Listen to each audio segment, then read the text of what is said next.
श्रीमहागुरभ्यो नमः। हरिः ॐ।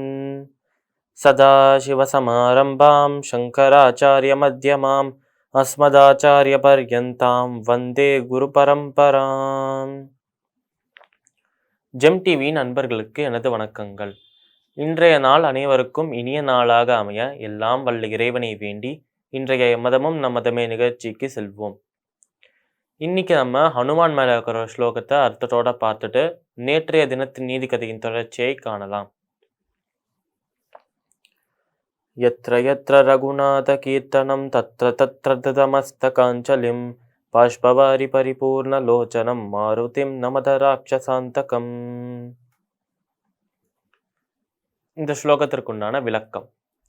யத்ர யத்ர ரகுநாத கீர்த்தனம், அதாவது எங்கெல்லாம் ரகுநாதன் என அழைக்கப்படும் ராமரோட புகழ் பாடப்படுகிறதோ, அதாவது எங்கெல்லாம் ராமனோட அந்த குணங்களை குணாதிசயங்களை பாடுறாளோ, எத்திர எத்திர ரகுநாத கீர்த்தனம் தத்ர தத்ர ரிதமஸ்த காஞ்சலம், அதாவது அங்கெல்லாம் கண்ணுல கண்ணீரோட ஆனந்த கண்ணீரோட நிற்பாராம் நம்மளோட ஹனுமான். அதாவது எங்கெல்லாம் ராமரோட தன்னோட பிரபுவோட கீர்த்தனம் நடக்கிறதோ, எங்கெல்லாம் பிரபுவை பத்தின புகழ் பாடுகிறார்களோ அந்த இடத்துல ஆஞ்சநேயர் நிற்பார். எப்பயுமே அந்த இடத்துல நிற்பார், சந்தோஷமாக ஆனந்த கண்ணீர் வடிச்சுட்டே நிற்பார் அப்படின்னு சொல்றான் இந்த ஸ்லோகத்துல. எத்த எத்த ரகுநாத கீர்த்தனம் தத்த தத்த திரமஸ்த காஞ்சலம் பாஷ்பவாரி பரிபூர்ண லோச்சனம். அந்த புகழை கேட்ட உடனே, ரகுபதியான ராமரோட அந்த புகழை கேட்ட உடனேயே தன்னோட பிரபுவோட அந்த ரூபம் தன்னோட கண்ணுக்கு முன்னாடி வருமாம், ஹனுமானோட கண்ணுக்கு முன்னாடி. இதை பார்த்த உடனேயே ஆனந்த கண்ணீர் வடிக்க ஆரம்பிப்பாரா நம்மளோட ஹனுமான். பாஷ்பவாரி பரிபூர்ண லோச்சனம் மாருதிம் நமத ராட்சசாந்தகம், அதாவது ராட்சசர்களை அழித்து வீரமான ரூபமா இருக்கிற ஹனுமானையே கலங்க வைக்கிற அளவுக்கு, ஆனந்த கண்ணீர் வைக்கிற அளவுக்கு அழகான ஒரு சுரூபம் இருந்துதான் ராமருக்கு. அதனால அப்பேற்பட்ட ஆஞ்சநேயருக்கு நமஸ்காரம் அப்படின்னு சொல்றோம். இந்த ஸ்லோகத்திற்குண்டான விளக்கம் இதுதான். இப்ப நம்ம நேற்றைய தினத்தின் நீதி கதையின் தொடர்ச்சியை காணலாம். இப்போ ஃபர்ஸ்ட் நம்ம 2 பேரோட கதையை பார்ப்போம் அப்படின்னு சொன்னோம், 2 பக்தர்களோட கதையை. அதுல முதல் பக்தராக இருப்பவர், அவர் பக்தராக மட்டுமே இல்லாமல் கர்நாடக சங்கீதத்திலையும் 3 பிதாக்கள்ல ஒரு பிதாவாக இருக்கார். அவர் பேர் தான் தியாகராஜர். தியாகராஜர் அப்படிங்கிறவர் தீவிரமான ராமர் பக்தர் அப்படின்னு எல்லாருக்குமே தெரியும். அதான் ராம பக்தராக இருப்பது மட்டும் இல்லாமல் அந்த நேரத்துல அந்த வீதிகள்ல கீர்த்தனம் பாடிட்டே போவாராம் அவர் நம்மளோட தியாகராஜர். இந்த மாதிரி பாடும்போது இவருக்கு பிடித்த விஷயங்கள் நிறைய இருந்தாலும் முக்கியமாக பிடித்தது 2 இருந்தான். ஒன்று ராமர், இன்னொன்று ராமர் மேல அவர் பாடுற அந்த பாட்டு, அந்த கீர்த்தனம்.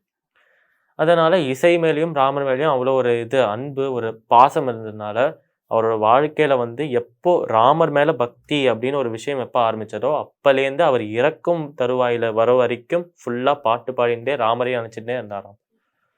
இப்படி இருக்கும்போது இதுல இருந்தே நம்மளுக்கு நல்லாவே தெரியாது தியாகராஜருக்கு ராமர் மேல பக்தி இருந்தது, நம்பிக்கை இருந்தது அப்படின்னு. நான் ஏற்கனவே சொன்னேன், பக்தி நம்பிக்கை இருந்தா அந்த பக்தி நம்பிக்கை எவ்வளவு இருக்குன்னு டெஸ்ட் பண்றதுக்காக, சோதிக்கிறதுக்காக பகவான் ஒரு சோதனை, ஒரு பரீட்சையுமே வைப்பாருன்னு. தியாகராஜர் வாழ்க்கையில அந்த பரீட்சை என்ன அப்படின்னா, இவர் தியாகராஜர் பாடினது, அவர் இருந்தது ராஜாக்கள் ஆண்ட காலமா இருந்ததுனால, அது ரொம்ப காலம் முன்னாடி இருந்தது. அதனால ராஜாக்கள் ஆண்ட காலமாக இருந்ததுனால அவர் இருந்த அந்த ராஜ்யத்தோட ராஜா கூப்பிட்டார் தன்னோட தர்பாருக்கு இவரை. இவரும் அந்த தர்பாருக்கு போன உடனேயே ராமர் ராமர்னு ராமர் மேலேயே கீர்த்தனை பாடிட்டு இருக்க, பாட்டு பாடிட்டு இருக்க, வேணா ஒன்று பண்ணு, உனக்கு வேணா ஒரு வேலை வாய்ப்பு தரேன், என்னோட தர்பார்ல கவியாக சேர்ந்துடு, என்னை மட்டுமே புகழ்ந்து பாட ஆரம்பி, உனக்கு நிறைய காசு தருவேன், நீ நல்லா சந்தோஷமான ஒரு வாழ்க்கை வாழலாம் அப்படின்னு சொல்றார் ராஜா. ஆனா இந்த ப்ரப்போசலை, இந்த ஒரு விஷயத்த கேட்ட உடனே, நம்ம ராஜா கிட்டேருந்து இந்த ஒரு விண்ணப்பத்தை கேட்ட உடனே நம்ம தியாகராஜர் யோசிக்காம, ஒரு கணம் கூட யோசிக்காம முடியாதுன்னு சொல்லிட்டாராம். அப்ப அந்த ராஜா கேட்டாராம் அந்த தியாகராஜரை பார்த்து, ஏன் என்னை பத்தி பாட உனக்கு பிடிக்கலையா, இல்லை நான் கொடுக்குற அந்த சம்பளம், நான் கொடுக்குற அந்த பணம் உனக்கு போதாதா, திருப்பி தரேன்னா அது அதிகமாக கூட தரேன் அப்படின்னு சொல்றார் ராஜா. இல்லை, எனக்கு உங்களோட பணம் வேண்டாம், நான் இவ்வளோ நாளா ராமருக்காகவே என்னோட வாழ்க்கையை அர்ப்பணிச்சிட்டேன், நான் இறக்கும் வரை ராமருக்காக மட்டுமே நான் அர்ப்பணிக்கணும்னு நினைக்கிறேன், அதனால ராமரை பற்றி பாடின இந்த வாயால நான் வேற எந்த மானுடனை பத்தியும் பாட மாட்டேன் அப்படின்னு சொல்றார் நம்மளோட தியாகராஜர். இதற்கப்புறம் கதையில என்ன நடக்கிறது? நம்ம தியாகராஜருக்கு இது தியாகராஜரோட சோதனைக்கான ஒரு ஆரம்பம். இதுக்கப்புறம் தான் உண்மையான சோதனையே இருக்கு. அப்படி தியாகராஜருக்கு வச்ச அந்த பரீட்சை என்ன? நாளைய தினம் பார்க்கலாம். மீண்டும் நாளை சந்திப்போம். நன்றி, வணக்கம்.